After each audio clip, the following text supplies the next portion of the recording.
North Korea remains one of the most closed countries in the world, and life in its rural areas is hidden from the eyes of the international community by a thick veil of secrecy and isolation.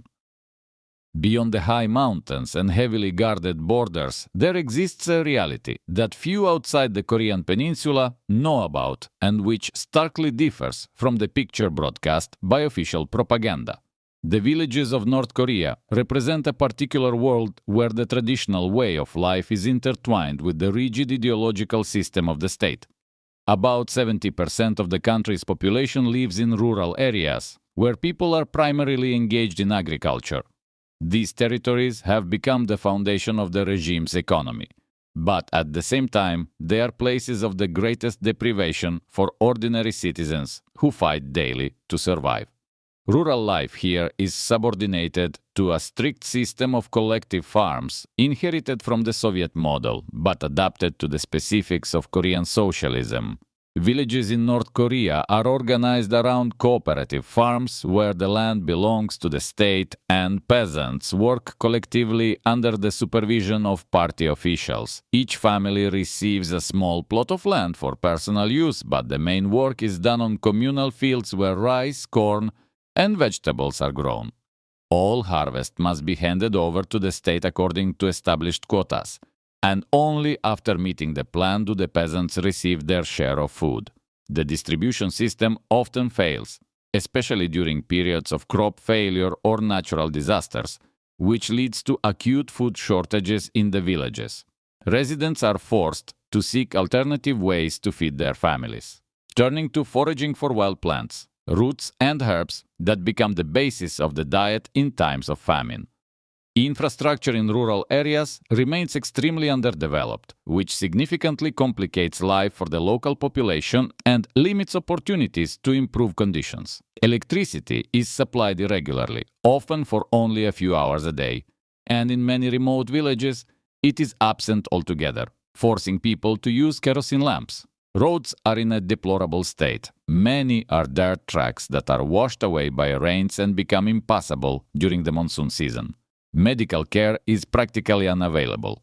Only the largest rural centers have clinics with minimal equipment and shortages of basic medicines. Education also suffers from underfunding. Schools often close due to lack of heating in winter, or because teachers are forced to work in the fields alongside the students.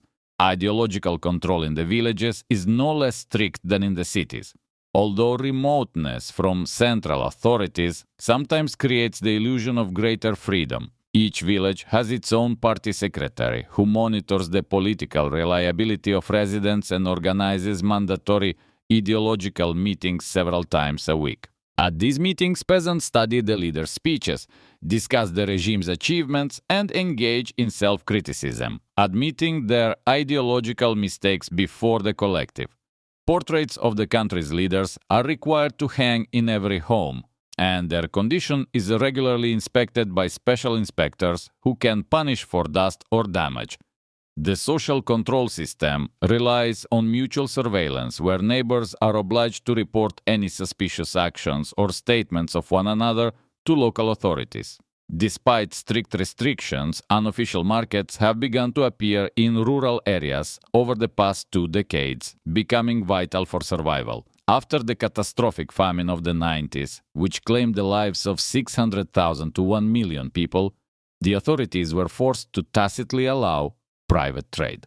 Peasants secretly sell surpluses from their household plots, barter food for essential goods, and earn money by any available means. Women often become the primary breadwinners of families, engaging in small-scale trade, while men are formally listed at state enterprises that have long ceased to function. This shadow economy exists in a gray zone. The authorities periodically conduct raids and confiscate goods, but they cannot fully suppress it because doing so would spark a social explosion. The position of women in North Korean villages is especially harsh, as they bear the double burden of work in the fields and domestic responsibilities. They rise before dawn, prepare a meager breakfast for the family, then work on the collective fields until dark and afterward return home to household chores. Many women suffer from chronic undernourishment and exhaustion, leading to serious health problems including anemia and premature aging. Medical assistance during childbirth is minimal. Maternal and infant mortality in rural areas is significantly higher than in cities where at least some hospitals operate. Despite official rhetoric about equality, traditional patriarchal attitudes persist, and women rarely hold leadership positions even at the local level. Children in North Korean villages grow up quickly, being introduced early to hard physical labor and the harsh realities of life under constant scarcity.